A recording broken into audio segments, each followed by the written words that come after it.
The Sahara is on the move. Every year, it swallows tens of thousands of square kilometers of living land.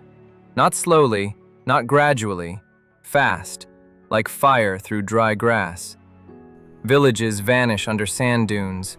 Rivers dry up in a single generation. Farmers abandon land that fed their grandfathers. And this isn't some chapter from a history book. It's happening right now, while you watch this video. The Sahara is the largest hot desert on Earth. 9 million square kilometers of lifeless sand and rock. But its real threat isn't its size. The threat is that it's growing. Over the last 100 years, the desert has swallowed an area the size of Western Europe, entirely. And if nothing changes, in 50 years, entire nations will vanish off the map. Mali, Niger, Chad, Burkina Faso, they'll simply disappear. Picture a country where farmland turns to desert faster than children are born. A farmer watches his field as sand creeps in, meter by meter, year by year. There's nothing he can do. He packs up his family and leaves. This is how millions of climate refugees are born.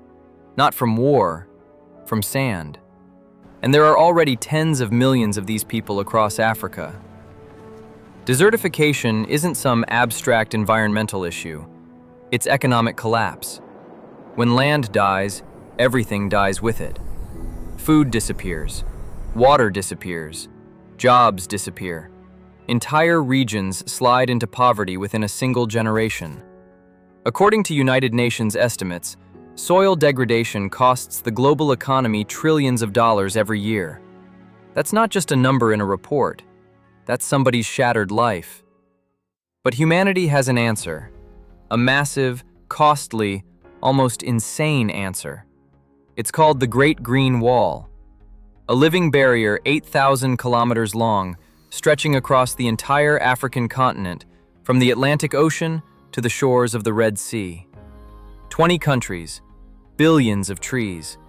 The largest biological engineering project in human history. And it's already under construction. But before we get into how it works, we need to understand why the old methods failed. Back in the 1990s, that's exactly how engineers tried to fix this. Trucking in seedlings, planting them by the thousands, taking photos for reports, announcing victory, then coming back a year later to a graveyard of dead, dried-out trunks. The soil was dead. There was no water. Surface temperatures hit 70 degrees Celsius. A normal tree couldn't survive a single month out here. The problem was the approach itself. People tried to transplant solutions from somewhere else into the desert.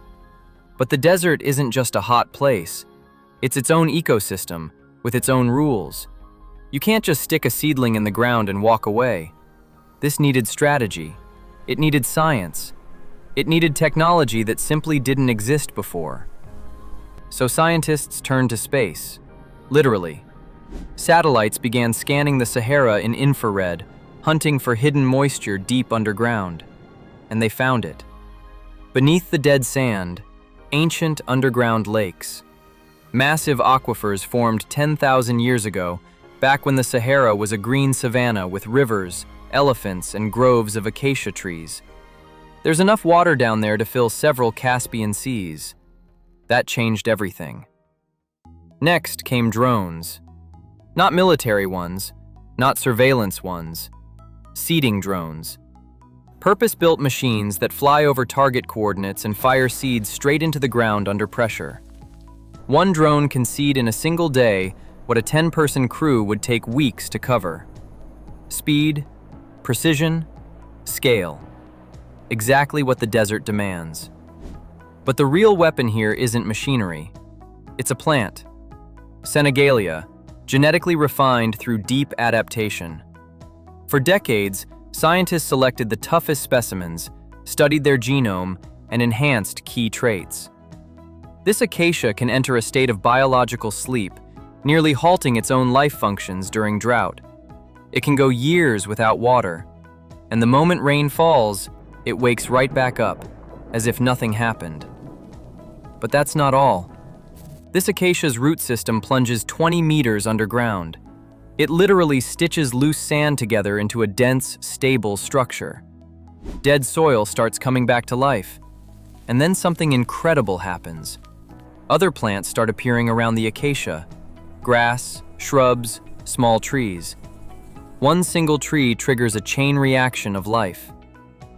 At the same time, engineers are building systems to harvest moisture straight from the air. The desert barely sees rain, but it does see fog and dew. Special mesh structures catch water droplets straight out of the air and channel them to seedling roots. This lets young trees survive the most critical first months after planting. That's when most of them used to die. Now survival rates have multiplied several times over. Engineers spent years calculating the exact formula to save an entire continent. They calculated every element, every plant species, every liter of water. All you need is 1 second to hit subscribe on the Elaris channel. This is where we break down the most ambitious engineering projects on the planet. The next episode is almost ready. Don't miss it. Now, let's keep going. Today, the Great Green Wall isn't a project on paper anymore. It's a reality you can see in satellite images. Senegal has restored over 12 million hectares of degraded land. That's larger than the entire country of Greece. Ethiopia planted 350 million trees in a single day back in 2019, a world record, officially logged in the Guinness Book of Records. Nigeria brought 5 million hectares back to life, land once written off as completely lost. In Burkina Faso, farmers revived an ancient technique called zai, a system of small stone trenches that capture every drop of rainfall and channel it straight to plant roots. Their ancestors used this exact technique hundreds of years ago. Modern agronomists combined it with satellite mapping and data analysis. Tradition plus technology. The result is farmland where, just 10 years ago, there was nothing but sand. And along with the trees, something long lost is coming back. The rain is coming back. In places that hadn't seen a normal rainy season in 30 years, clouds are forming again. Green vegetation reshapes the local microclimate. It releases moisture, cools the air, and pulls in rainfall. Scientists call it a biotic pump. The forest literally creates the conditions for its own survival. More trees mean more rain. More rain means more trees. The cycle of life is running again.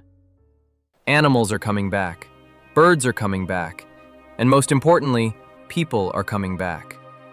In Mali and Niger, farmers are resettling villages their parents abandoned 20 years ago. Land once written off as dead for good is yielding harvests again. Children who might have become refugees are staying home instead, growing up, going to school, planting trees right next to the ones their fathers planted. This isn't a statistic. These are changed lives. But here's something rarely discussed outside scientific conferences. What's happening in Africa isn't just an African problem. Sahara dust storms regularly cross the Atlantic Ocean and fertilize the Amazon rainforest with phosphorus. Without that dust, the Amazon jungle would be far poorer. Particles of Saharan sand fall over Europe and affect air quality from Spain to Ukraine. Droughts in the Sahel are shifting atmospheric circulation across the entire northern hemisphere. The Earth is one connected system. There are no isolated disasters here, no problems that belong to someone else. There are only shared consequences and shared responsibility. When a forest dies in the Sahel, a farmer in Italy feels it. When a new one grows in Senegal, the atmosphere over Scandinavia feels it too. The planet is woven together by invisible threads we're only beginning to understand. The Great Green Wall is proof. Proof that humans aren't only capable of destroying the planet, but of restoring it too. Proof that where there was once dead sand, life can return. Proof that technology and nature can move in the same direction. Proof that even the most hopeless land can be revived if we act the right way and act with enough persistence. The battle against the desert never stops, not for 1 second. Right now, Somewhere in the Sahel, a drone is firing a seed into dry ground. Somewhere, a young acacia is reaching its first root toward underground water. Somewhere, a farmer is staring at the first sprout on a field that's been silent for 20 years. Every single one of these moments is a meter reclaimed from death. Every surviving tree is a victory. And as long as they keep growing, the earth still has a chance.